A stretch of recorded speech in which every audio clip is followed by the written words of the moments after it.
And let me welcome Corby to the stage virtually. Thanks, Corby. You want to take it away? Yeah, thank you. Let's see. I'm not super proficient at Zoom, so hopefully I've got this. It's the green button. Yeah, are you seeing the presentation now? Not yet. You got to click the green button down below. There, it's coming. There it is. Excellent work. Okay. It's still kind of cockeyed on my my screens here, but so been kind of a long process of going through this as well. So I thought it'd be valuable, maybe, or I was asked to share my experiences, and then since it's been a long process because I was in transition coming off active duty for an extended period of time, that there was a lot of lessons learned. So I just kind of put the presentation together on the stuff that I thought was maybe some of the key things that I picked up and that I think would maybe be helpful for others going forward. So I will start with, let's see if I got this. There we go. Just my background, I'm not going to dwell on this a whole lot, but over 30 years in the Minnesota National Guard. The good thing about that is that I was here local, which made the transition a little bit easier. Over 20 years of active duty with the AGR program, which is probably one of the best hidden secrets in the military. Also a former police officer, so I had that experience going with me, lots of emergency management experience over the years, aviation officer, helicopter pilot, military intelligence officer. So I had kind of a broad field to play around with, along with managing at a fairly senior level as well. But essentially I kind of got to the end of my career here, and it was, there really wasn't any reason to stay, but there wasn't any reason, to not get out at this point. So I really began looking pretty hard at making the transition. But getting started was a little rough on me because it all started during the COVID, if you kind of remember how that was. So all the Soldier for Life transition assistance program courses were delayed. I think the first one I was able to get into was this November 2021. Not the best experience, I would say. It was all virtual. It was kind of thrown together. Our instructor was just inexperienced with life and didn't really add much to the content of the course. So to the point where it kind of came out of it, she was very young and had been a recent divorcee, was on an active duty post, and this was the job she got. So not a whole lot of value came out of that, but all the contents of the sources that they gave you, it really kind of armed you with a lot of information as far as to continue with your research and moving forward. And then the best thing, without doubt, was the panel discussion in which Alan was on there, along with some other Eagle Group members. I'm just going to use his initials. GM was there as well, and I got connected to a lot of resources that I began reaching out to right away. But honestly, I was pretty overwhelmed with everything that was going on and how much things had changed, because the last time I was out interviewing and putting resumes together was 1999. And so the entire landscape has completely changed. So I had a lot of work to do, which that was a little on the intimidating side as I got going. So just kind of catch you back up. I was eligible to retire in May of 2022. But my target date, and I think even the first time I met with Alan, I brought this up, I was kind of thinking of January 2023. My actual date for transition is going to be 1 March of 2023. One of the biggest problems I had is distractors. I was in a position where I was wearing multiple hats. If you recall that time frame in 2020, it was multiple crisis events that I had to kind of take the organization through. I was in the Army War College distance program, which was a very, I wouldn't say the most academically challenging course I've ever been into, but the amount of work that you had to do with it and the number of papers you had to write was more than anything I'd ever experienced. And I think, like, on average, we were reading about 120 pages either a day, or I think I might be off on that a little bit. And then also I got back up on flight status twice and then back down off of flight status. So I had to, after being down from flying for years, I had to reteach myself how to fly, which was eating up a lot of time, along with managing some medical issues that had been chronically going on since 2015. It caused a lot of issues with my flight status. And then I was coaching high school football. Once you get to that level, it gets a lot more demanding on time. And I won't say I didn't completely put my head in the sand when I was after this, I just had a lot of distractors out there that I was dealing with, and I knew I had some time. And I was still kind of I was watching the Eagle Group videos after, when they were recorded. I was still watching job boards and getting updates on that. But I wouldn't say I was active. And if I were anything I would to do, it would have been a little more active at that time. But one thing really changed for me is that when I found a job description that it was the first time I'd seen anything like that of all of them where I saw where it appeared to fit me to a T. It had, aspects of security, intelligence, and law enforcement that just seemed to be a perfect fit for me. And that kind of just really kind of took me out of my lull and got me a little bit more active again. And then I was able to re-engage and knock out some of the taskers that I talked with Alan on, and GM and some others as well, where it kind of caught me back up. And then I was able to re-engage with them as well. And thankfully they were still supportive, even though I kind of gone MIA for a while. I was able to re-engage and get kind of kickstarted back into it. One of the biggest things I think really kind of helped me was the Wounded Warrior project, Warriors to Work. And they have a process there with resume writing, and a mentor that was assigned to me. I was lucky enough to get Kelly Miller, who was outstanding. She's local here as well. But they got me a start on a resume format and kind of helping with the transition of skill sets into civilian speak. That was really just that was the big hill that just had me kind of stymied on getting going. So that kind of gave me the best start on that. Then I also got signed up with Project Got Your Back, which I recommend to anybody. I was lucky enough to get tied into. I'm sure he won't mind me dropping his name, but I got Jamie Fisher as my mentor, and if anybody's working with him, he's outstanding. So lots of great advice I was getting across the board. And then really late in the program, and this is, I'll kind of hit on it later, as the SFL TAP course, continuing to grow those is good, because I'd kind of forgotten about this resource with the American Corporate Partners. But as I got going in the process, I really found I needed somebody that was tied into corporate security, which is the field I was interested in getting into. And then about July timeframe, I got tied in with someone with that. And he was a huge asset for me, especially as the job search really was kind of becoming very effective for me. The distractors were all still there. I was still managing that. And I would say, it kind of got started on the networking, which, I think the best way to probably describe the networking is that it's going to be a crawl, walk, run stage for anybody.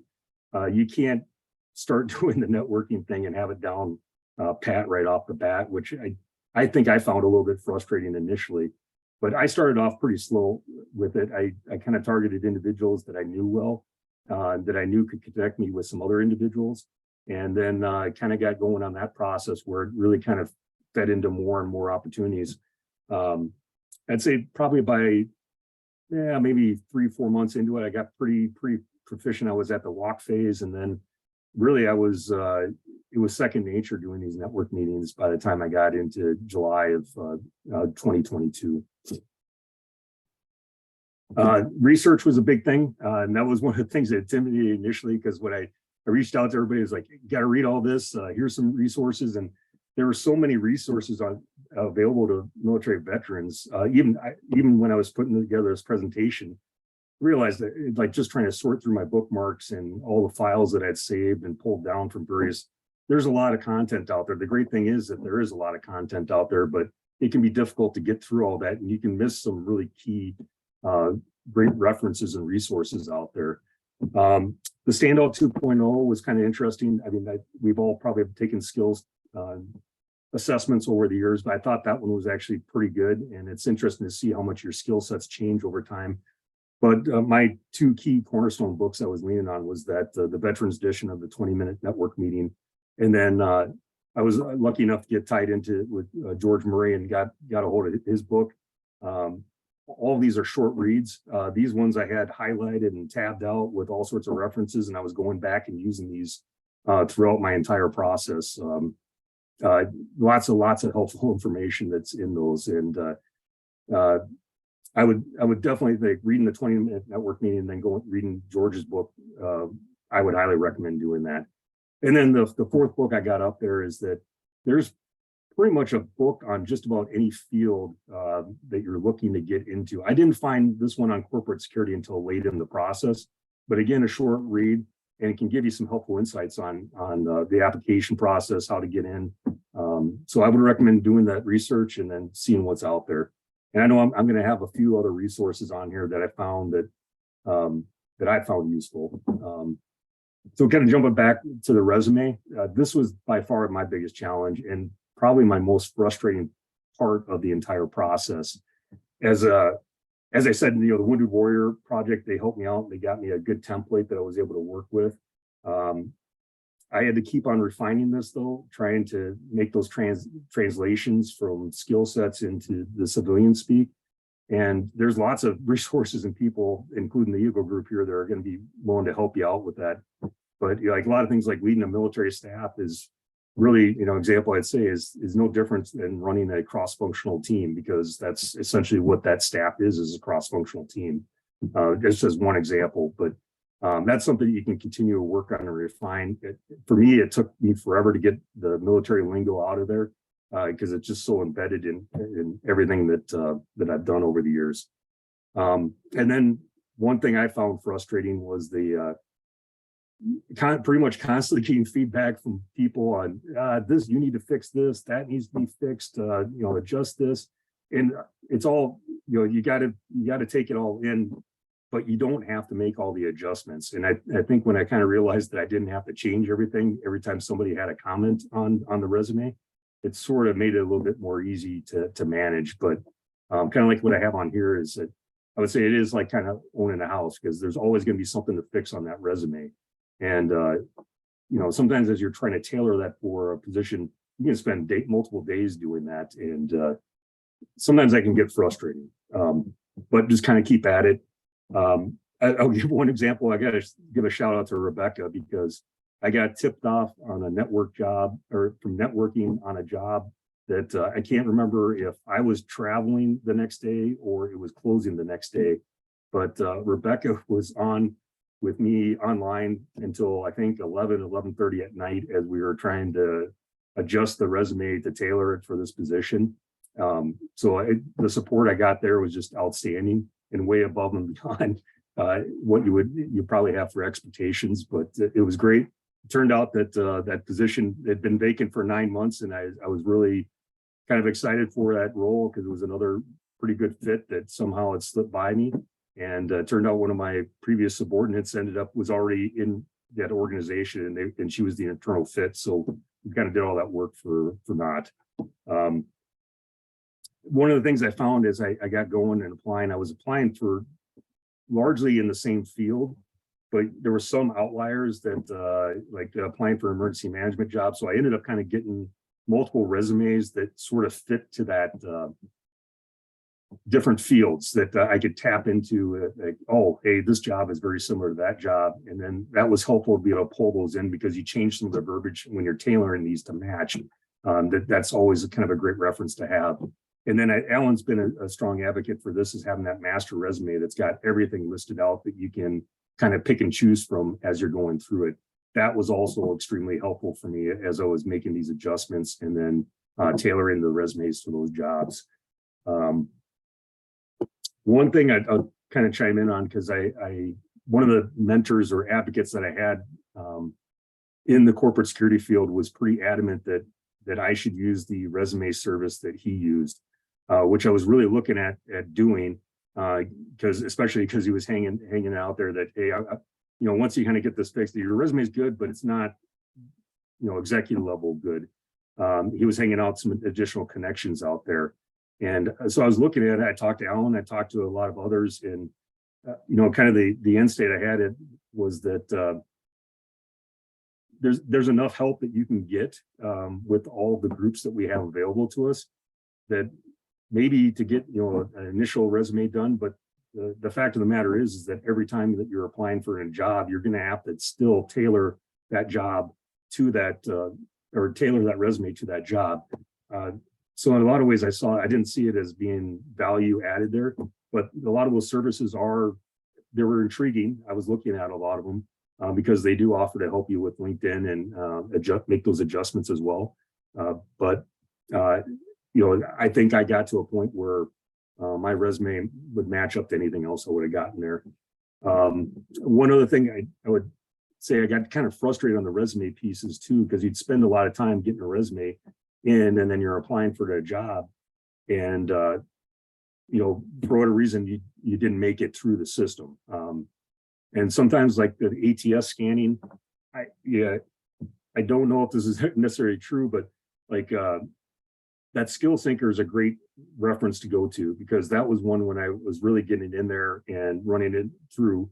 But one of the problems you have with the ATS scanning software is sometimes the word tense won't match up. It may be a certain tense in the job description, but that doesn't match to put that into your resume, but you don't get credit for that by having it in there. And sometimes there's skills that, or certain keywords that you have that experience, you have that background, but it either doesn't fit or you can't fit it in there.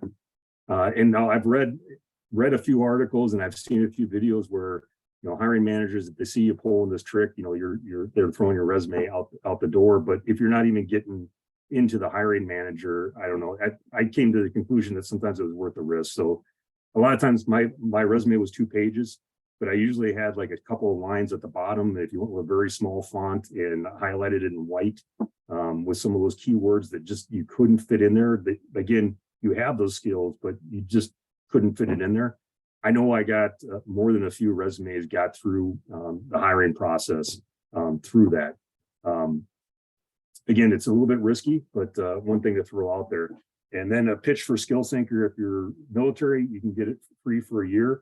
I found it to be an invaluable tool. I also found it to be incredibly frustrating because you could get to a point where I think my normal score on my resumes when I was tailoring them, I could get them to about a score of 60 and they're recommending to get to 80.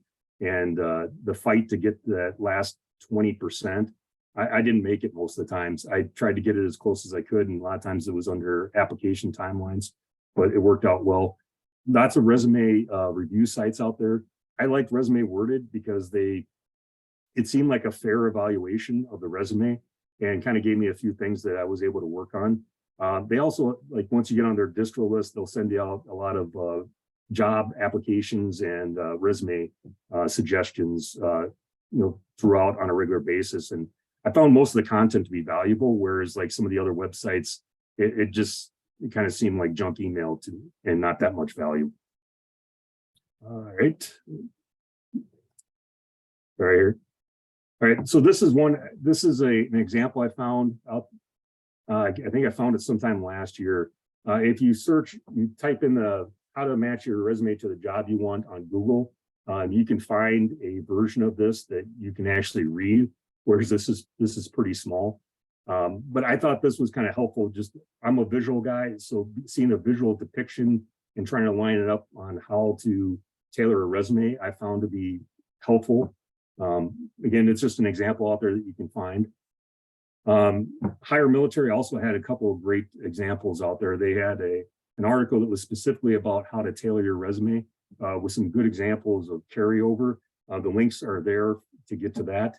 And then they also had a great template that I still come back to this because I never quite got my LinkedIn to the point where I wanted it to be.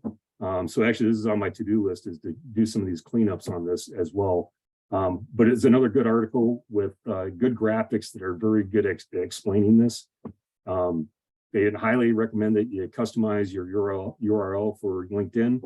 And then Canva is, you can get a bunch of free backgrounds that you can put on there that make you stand out a little bit more. Again, this would be one of those, I would say, a little bit more do as I say, not as I did, because I did not get to doing that other than putting a picture in the background on mine. LinkedIn, without a doubt, this was my go-to site. I was signed up on all of them with Glassdoor and Indeed and all those job sites, but I did not get the amount of job postings of interest that I got through LinkedIn. In reality, that was my primary go-to.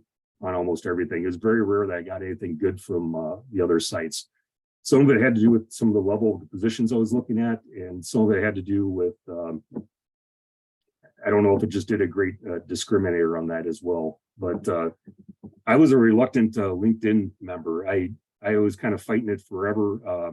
The only reason I even had a LinkedIn profile when was in 2016. I was doing a investigation on a sexual assault, and the only way I could track down a witness was to join LinkedIn and message them. And then I didn't touch it since then. It was just like occasionally I'd go on there, but not to dwell on what my conversation on that. But I only had 35, connections back in 2021, and I was able to build that up to over 500 in a very short period of time by this past July. And a lot of it is when you get that networking going and you get the connections going, it can really kind of take off as you get through the process. And again, profile advice, I'd say good picture. This would be another one I would say, do as I say, not as I do. I kept just a military picture the whole time. And I had few comments now and then, but for the most part, what I was selling was being a senior military officer with that experience anyway. I always had it on my to-do list to go and get a formal photo. I just never got around to doing it. Still haven't done it yet, even going into the transition, but it's still on my to-do list. One of the recommendations I got from a lot of people I talked to is that your resume should pretty closely match what you have on your LinkedIn profile. You don't want any big distractions there, but the nice thing about LinkedIn, you can really expand on that as well. And then max out on the skills. You can have up to 50 of the skills. Highly recommend. I guarantee you everybody that's on this call has got at least 50 skills that you can chime in there. And then one of the big things is that endorse people, proactively go out there and endorse them, especially after you network with them. And then ask for and give recommendations too. It just kind of helps you fill out your profile and kind of gives a different perspective on what you're selling to individuals, that they can look at that and kind of have, it's almost like having that built-in reference that was on the old applications. And there's tons of all sorts of resources out there to help you build your profile and make it better. It's pretty much a continuous process. And then I think everybody's aware that, you can get that LinkedIn premium for free. One of the key things I wanted to cover on this was that this is one of the things I picked up that was very effective. George Murray had a couple examples of connection requests, and I had a few that I'd sent out before, and then I kind of leveraged his as well to help me build. Well, I ended up with probably about 18 different versions of it, but these are just two examples of what I had on there. You're limited to 300 words, so you can't really get a whole lot of content in there. But these are two examples I used a lot, and they were pretty effective with me on actually getting connections. So again, sharing that so that so you can copy and use some of the stuff for yourself. So networking, I kind of covered. It was kind of a slow process for me initially. I really started off kind of slow. It feels kind of awkward. I'm more of an introvert anyway, so it was kind of strange, but it's been one of the best experiences I've ever had.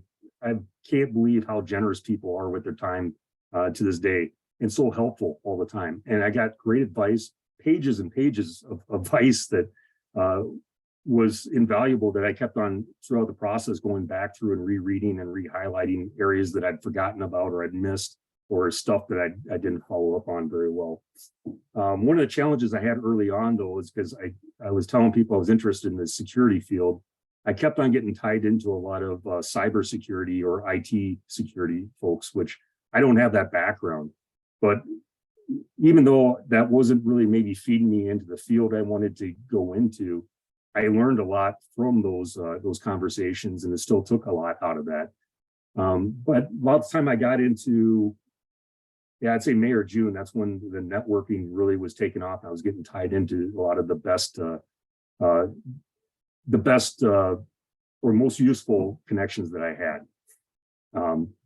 And then cold connection requests. So that's something that was in George's book as well.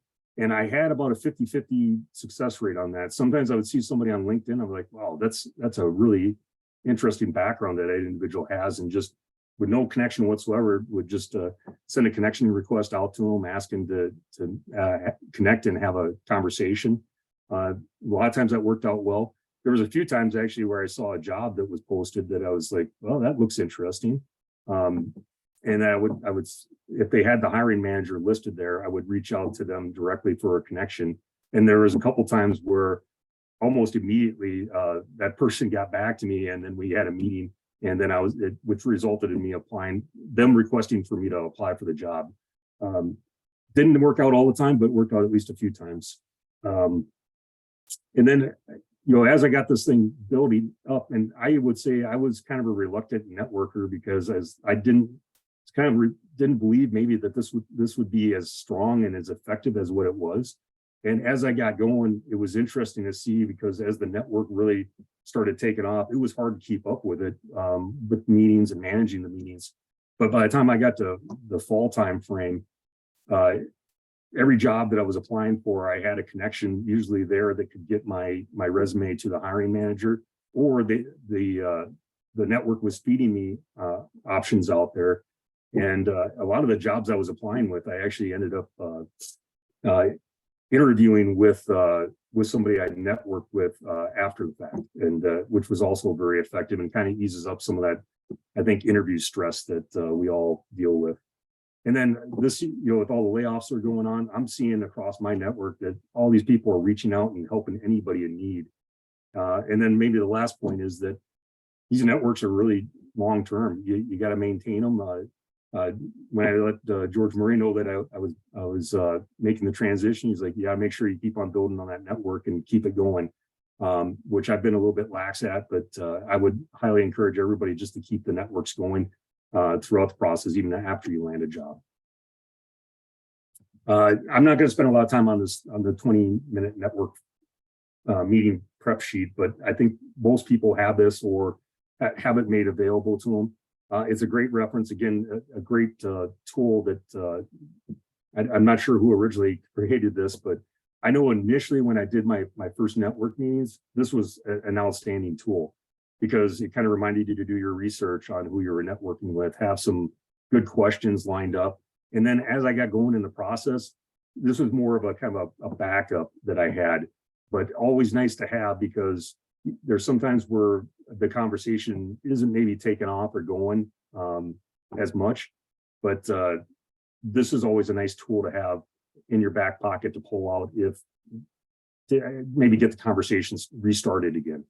One of the biggest challenges I had with it was keeping the 20 minutes. And a lot of times that was because whoever I was networking with would keep on talking. And I would always make sure to tell them that we're up against the 20 to 30 minute time that we talked about. I just want to make sure you're okay with that. And then the conversation would continue on. I didn't stick to the hard stop, but I was getting too much valuable information out of these conversations. And I even had one that who ended up being my mentor. I think we talked for an hour and a half before he had to move on to another meeting, but he was a great resource and an asset for me that whole time. So Matthew Lewis, this is a website I think I found, or I got connected to really early in the process. He has a book out there. I'd never read it, but the thing I liked about the website that he had is that there was a lot of great job searching resources there. I saw some of the best multiple templates on resumes that were on this website, a lot of advice on the networking piece as well. And this is just one example of something that was there with, hey, here's your recommended basic load for clothing as you're going into the job searching process. And then there was also, I put on here the salute to suits. I haven't really read much on them, but I think they give veterans discounts on ordering custom suits through them. And then Joseph A. Bank, there's some expert advice on clothing and what you should wear during interviews. I know I got stuck in a couple times where it was the interview was stated to be casual, like very casual business. Like they really emphasize that, and like, well, what does that mean? And how do you know what do you wear? What's appropriate? But always, defaulting to a suit is never the wrong answer in my experience. So certifications. This is something I had a lot of conversations with on my network. in particular the fields that I was looking at, there is a ton of certifications out there, and you can spend a lot of money getting those certifications as well. But the consensus I kind of got from everybody I'd networked with when I was having these conversations is that you shouldn't be paying out of pocket for the certifications. There's probably some resource you can tap into that will cover it for you. And then a lot of times, if it's a certification that's needed for the position, if you're a good fit for it, they're going to certainly, the company's going to probably get you that certification at some point as well. But I will say there was multiple times where a certification that I had actually got me to the interview process. So you kind of have to weigh that on what kind of roles that you're going at. And I know one big change that I would have probably knocked out a few other ones with Army Ignited. You always had a service obligation with that, but they recently changed it where there's no longer a service obligation. This spring is when they made the adjustment. So no service obligation if you do any certifications through the Army and all the other services as well. And then the Minnesota GI Bill will cover certifications, obviously GI Bill. And then if you're a member of the National Guard in the state of Minnesota, you can utilize the state tuition reimbursement. And if you're departing, I think you have eligibility for like 2 years after you get out. And then based on the number of deployments or overseas time you had, then I think they extended by a year for each one of those years. And then discounted certifications. There's a lot of these out there. The ones that I'm specifically aware of, Onward Opportunity, they're pretty well known for PMPs or project management professional certifications for soldiers. They'll offer anybody one certification or any military veteran one certification. They won't cover any more than that. And then there's the Boots to Books. I hadn't really gotten into much on that, but they offer a lot of the same thing with project management. And then the one I just recently did was Disaster Recovery Institute Internationals. You have to do an application, write out a bit of a essay on your experiences.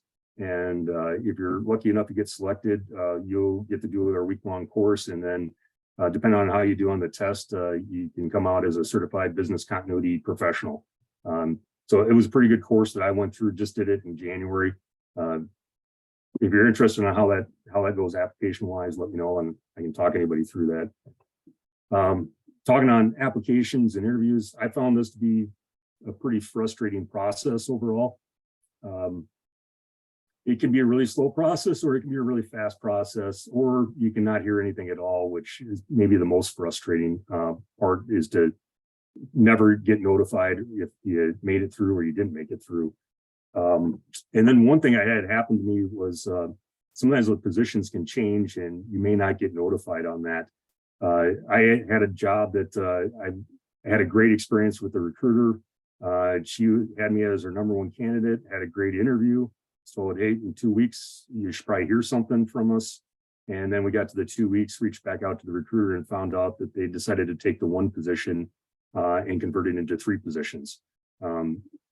If I hadn't reached back out to the recruiter, I may not have ever probably gotten that notification. But another reason, I wouldn't harass the recruiters, but I would stay in contact with them if you have questions. Applications I found frustrating because of all the copying and pasting that you have to do as you go through. It seems very redundant. All this information is on your resume, and yet you still have to enter it all into this new format and correct it as you do the applications, which can sometimes be pretty lengthy. I had one with Honeywell that drove me nuts because they kept on timing out. I don't know how they could do that, but I think it took me 5 tries to finally get the application in on that. And then really the network is the key thing on that.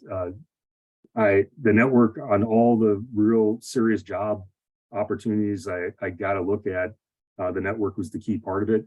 Although I did have some that were just cold applications that I got through, but it wasn't nearly as effective as using the network. So I think it just highlights what everybody's been saying at the Uber group and everywhere else. And then make sure if you're applying, if you've got connections there, reach out, or even if you are applying and you know that there's veteran members that are in that department or at that company, I'd say reach out to them too. Almost everybody's willing to help out a fellow veteran. So just other kind of things you can do with interviews.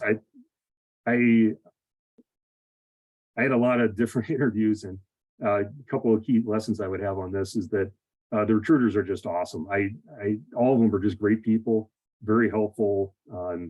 I didn't have a bad experience with a single one of them.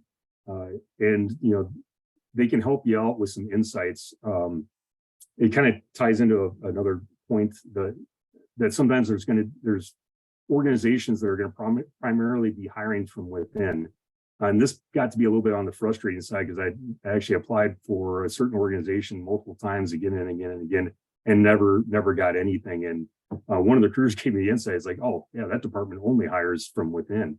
And I was lucky enough on one application. I think I was out of the four that they were looking at, I was the only outside applicant. So sometimes you can get that sort of intelligence or that insight from the recruiter.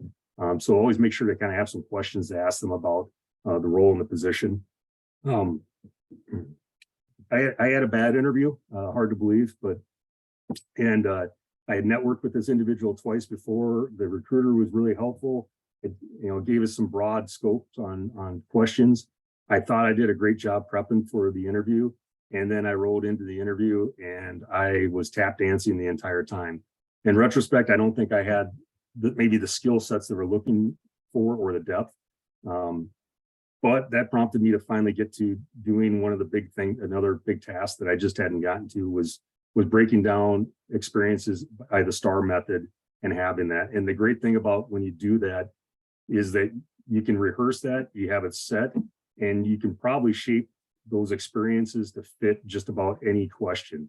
And I really wish I had done that earlier. But as I got going into this last fall, when I was doing my other interviews, that was probably one of the key things was having that reference of the STAR method on past experiences. I had a chance to do just about every type of interview there was. The video ones are kind of strange, but they're kind of nice because they allow you to, they'll give you the question and then I think you get about 5 minutes to record and then you can re-record, which is kind of nice if you totally screw something up. So that was an interesting process. Panel interviews, had a lot of those, had a lot of individual interviews, and then it would go into a 3-panel member interview. I only had one interview that was actually in person, which was a panel interview, which was actually one of my favorite interview experiences. And then getting to the 3rd or 4th interviews can be a little strange too. And I know a couple of strange experiences I had was that interviewing with a large organization, there was like 400 applicants, and then they had 10 that they got to the point where they gave us homework. So we had about 20 hours worth of work to put together a strategy. And then the next interview was going to be briefing that strategy to either an individual or a panel member. And it always seems kind of strange to me, or still to that day, because it seems like you're doing a bunch of work for them that they could utilize or take from you, and you're doing it for free, which is, you know, a great deal for them. But that was an interesting process. And then I had another one where I've got pretty far in the interview process, and I will kind of go back to conversations that I had with Alan, is that I had great interviews up until that point, and I was getting a little stressed out because of my timeline and things didn't seem to be coming together. But I had this third interview with the chief security officer, and I just had a terrible vibe coming out of that. It wasn't a bad interview. There's just something didn't resonate with me. And I was a little worried I was going to have to be choosing on that position. But I fall back to is that if there's something that doesn't feel right, there's probably a reason for it. And it would probably be better to pass on that opportunity for something else. And then salary bands, this was interesting because I've asked a lot of questions on Eagle Group. The salary bands, it's great when you have a state or it's a job that advertised across the country where the salary band is advertised. Those are the ones I love because you had an idea, hey, this is where it's at, or this is what they're going to pay. Obviously, the flexibility within that band, but you weren't, left guessing. And there was a few other times where I had applied for jobs that I would have thought maybe would have been at a more senior level, and it was astonishing at how low the salary band was on the roll. You can always ask for it. I always ask the recruiters when I had contact with them if they could share that. Some won't share it, and they kind of keep it back, and they're going to press you to give them a number. and you got to do the research to have your number and have it fit for that position. I can tell you there was some times where I couldn't find where that was adequate, and sometimes it was guesses on, well, I'm going to tell them this is what I know I have to get, and it might be too high for them, and I probably lost out on maybe a role or two because of that. But it's better than getting into a situation where they're not going to they're going to lowball you. It's something that is not going to work for you. All right, and then knowing what you need. So especially transitioning out of the military, this can be a really challenging thing. I'm still not sure if I have it down 100% pat, but this is one example I really liked, because it would give you just basically, with all the benefits that you had, what you needed to make in order to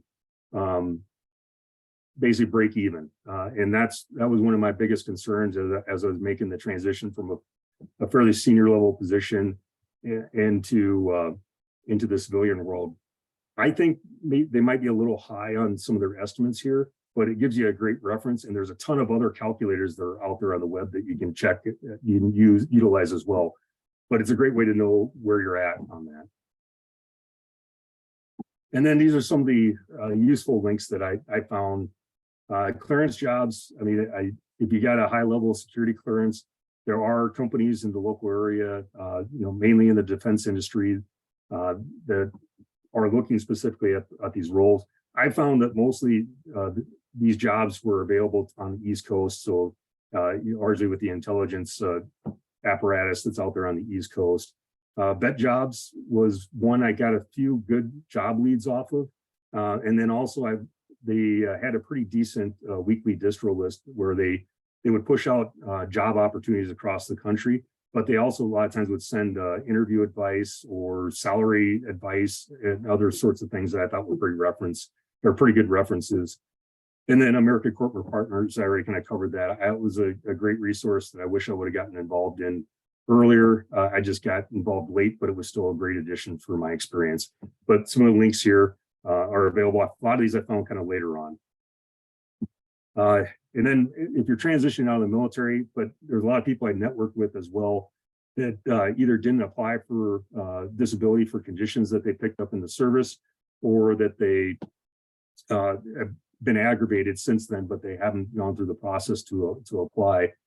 I'm going through it right now. I ended up going. I had enough time when I dropped my paperwork that I went through the benefits delivery on discharge. I don't know if we're actually going to meet that time target, because there's some things that the VA is dragging their feet on, but the process has actually been pretty easy. And I used the VFW. I had a couple friends that had used them, and they had a great experience. Jeff Cowles, who I've been working with, he has been incredibly responsive, really helpful. And throughout the process, it's been really pretty easy for me. I had about 8,000 pages of medical documentation, and so he got pretty well overwhelmed. But it's about this time last year is when I was completing all the record release forms and getting all those files released to him so he could upload them into my file. That worked out pretty well, being ahead, because I wasn't chasing that as I was getting ready to transition out. There's also tons of websites out there that can walk you through all sorts of applications, and a lot of more lawyer websites. So they want you to sign up with the lawyer, because they're gonna make some money. I've talked to some folks that have had some good experiences, especially on going back and fighting some disability claims after the fact. That's worked out well for them. I think there's just a lot of great resources out there, and I would leverage, the CVSOs, the VFW, American Legion, I think helps out as well, and DAV. They're all pretty darn good across the board, but like I said, my experience with the VFW has been outstanding.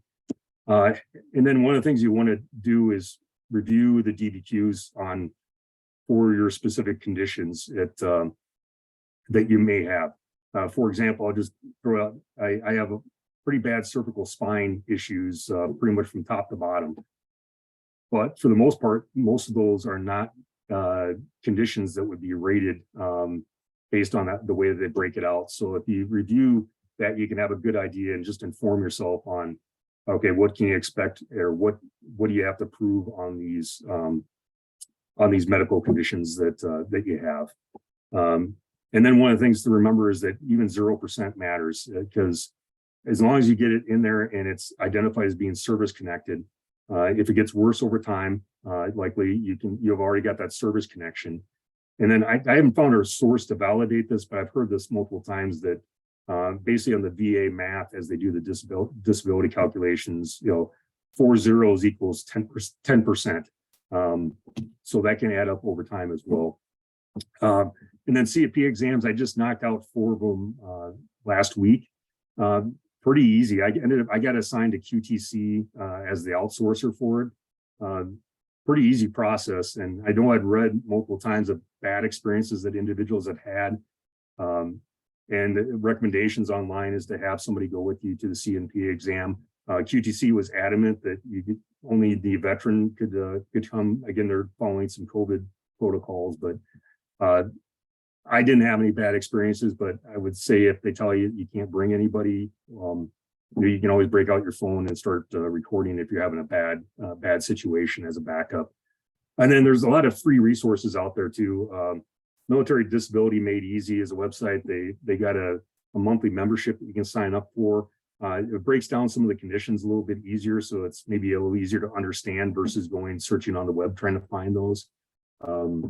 And they've got a bunch of free resources and this isn't the only one. There's a lot of them. That's just one I pulled down. I kind of wrapping this up. So some of the lessons learned is that this is really a full-time job. And if you got all the distractors like I was dealing with, it can be really challenging to fit this in, but just be patient with yourself, give yourself time. You can't do everything all at once. But you just got to realize that you're going to have to spend a lot of time pursuing this transition. Know your value and don't overestimate it. I know that's probably a thing at some of the senior levels, maybe a little bit challenging. I know when I have a good police buddy that I was with, and his wife was fairly senior as a recruiter at Target and went out to ESPN and Disney, is now at Ford.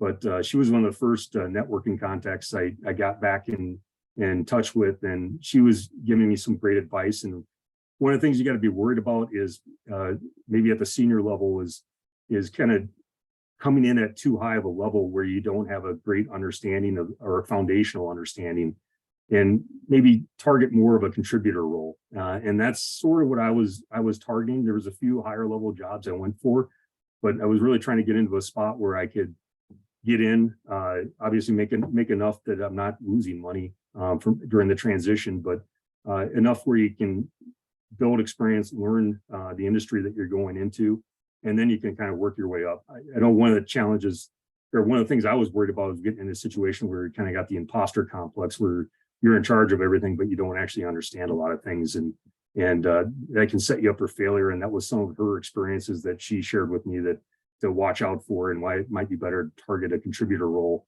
at a senior level, making the transition out of the military. And then just knowing what you need for the salary band. Like I said, it took me a long time to kind of figure that out. Again, that's that link in there. You got to have an idea of what your tax impacts are going to be. My wife just recently went back to work as well, so that bumped us up quite a bit higher.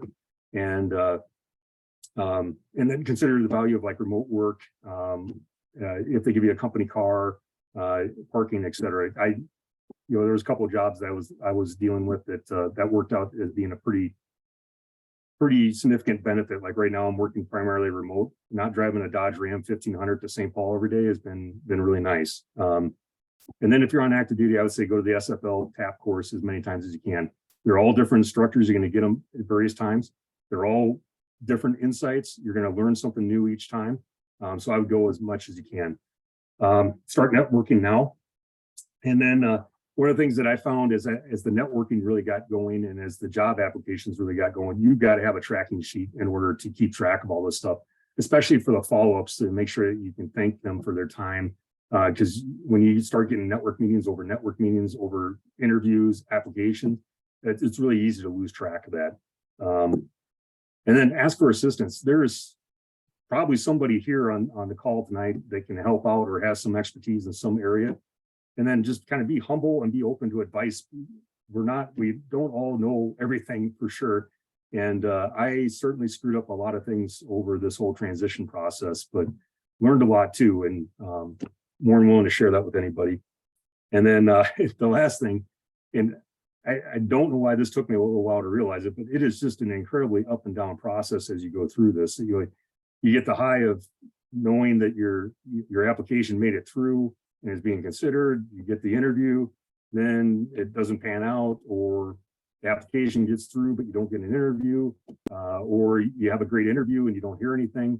It's just an up and down process, and you've got to be patient with yourself on that and not get too pressed. I think I talked a lot there, and maybe ran a little bit long.